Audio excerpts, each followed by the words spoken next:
Hi, Acadiana. I'm Meteorologist Dave Baker. Happy Monday to you. Hopefully you had a great weekend. This is Let's Talk Tropics, and things are going pretty well here in Acadiana today. It really has turned out to be a very, very pretty day across Acadiana, considering the heat and the humidity that we've been seeing over the past several days. We're looking much, much better. In fact, the heat advisory has now been dropped for a large part of Acadiana. So let's check it out. 85 degrees with a lot of cloud cover, and our heat index is at 89. And as I'm looking at these temperatures right now, I think this is probably going to be ending up one of the cooler days we've had in the past month. I think you have to go all the way back to July when we had that string of a couple of weeks where we had some moderate to heavy rain just about every day, where we saw temperatures down like this, and that dew point has dropped down to 69. So some drier air is starting to come in behind a frontal boundary. And on our traffic cams, we're looking good. We've got a lot of cloud cover out there, just a couple of isolated showers that have developed,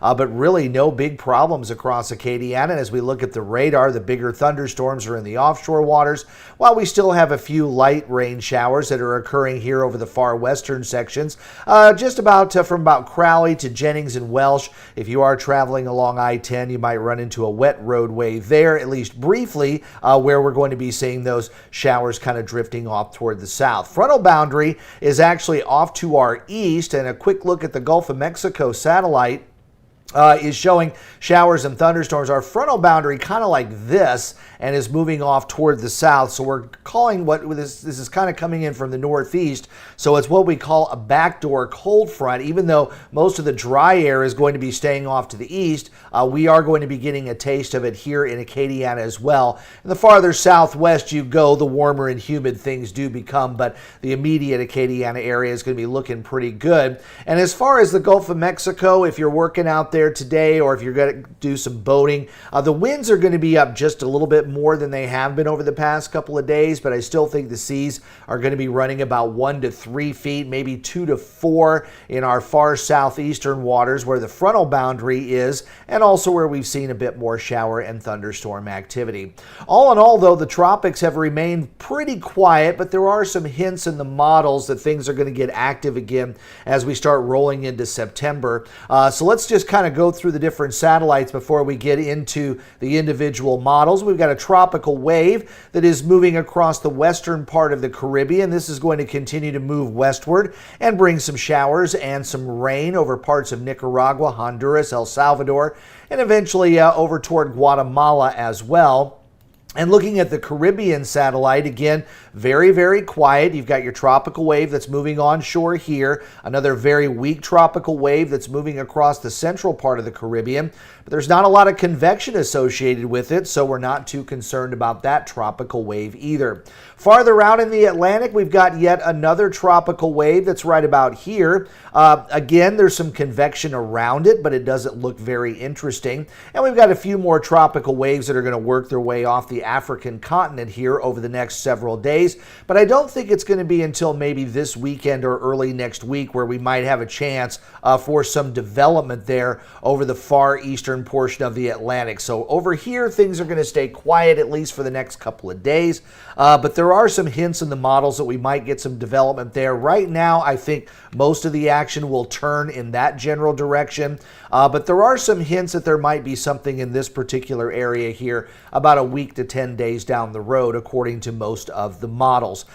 Quick look at Hurricane Ernesto, which, by the way, over the weekend, early in the weekend, made a very close pass of Bermuda and then weakened back to a tropical storm. And then it hit a little area of warmer water and has increased its intensity once again back to Hurricane Ernesto. It was Hurricane Ernesto this morning, and it's actually strengthened somewhat since the early morning hours. Those winds are now at 90 miles per hour, and you can see the coordinates there on the left-hand side of your screen: 41.8 north, 58.5 west, and the pressure's dropped down to 968. It looks like the center of circulation is just going to miss that southeastern tip of Newfoundland, but there will be some effects from Hurricane Ernesto as it moves past areas of Newfoundland Probably some very rough seas, and I wouldn't be surprised to see some winds as high as 60 miles per hour on land. Fortunately, the bigger winds are on the east side of the system, so most of the worst of the weather is going to be staying over the open Atlantic, and then it will be a non-tropical system as it moves across the North Atlantic. And as we were talking about quite a bit last week, most of the models are indicating this is going to be a big wind maker as it moves over the British Isles sometime late this week into the weekend. So besides Ernesto, let's see if there's anything really out there. We're just going to go through the model suite here, and we'll start with the GFS, the American model, and it is showing maybe a little low pressure area trying to work its way westward here over the next 10 days, just going out the next 10 days. I will say, though, the GFS has a little more action perhaps in this particular area about 2 weeks from now. So we're just looking at the initial 10 days, trying to see if we've got anything coming off the African coast. And there are several tropical waves that are out there, but for the most part, nothing looks to be developing. So we'll go ahead and move along to the Euro model. Again, you've got a big ridge of high pressure out here in the Atlantic. Most of our tropical waves will make a westward track off the African coast and head toward the islands, but with that ridge kind of retreating a little bit farther off toward the east, I would still think that we're going to start to see more of the action kind of moving off toward the northeast or northwest, and should round that ridge of high pressure and hopefully go out to sea.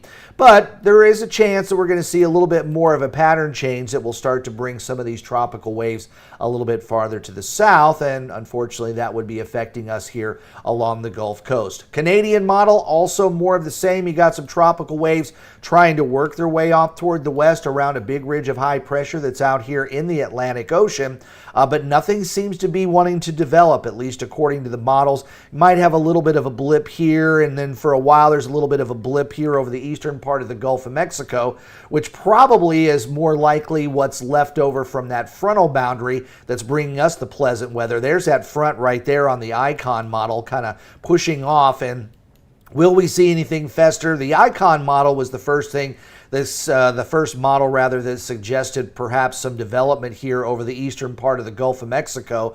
Doesn't look as robust this time around going out toward the end of the week. That frontal boundary is still there, maybe a low pressure area trying to develop, and quite a bit of moisture in the eastern part of the Gulf of Mexico. But over the next week or so, besides maybe another low here and a low out here, the Icon also keeping things relatively quiet. Wind shear, on the other hand, is still fairly strong over the eastern part of the Atlantic out here off the African coast, but the rest of the tropical Atlantic, we've got low to medium wind shear, so anything that wants to try to fester out there might have a chance if it can make it past the western central portion of the Atlantic Ocean. And of course our tropical, our ocean waters are quite warm out there as well. Just about everywhere in the development zone across the Atlantic Basin is pretty much open for business, as the water temperatures are well above that 80-degree threshold when it comes to tropical development. The same thing goes with our tropical cyclone heat potential.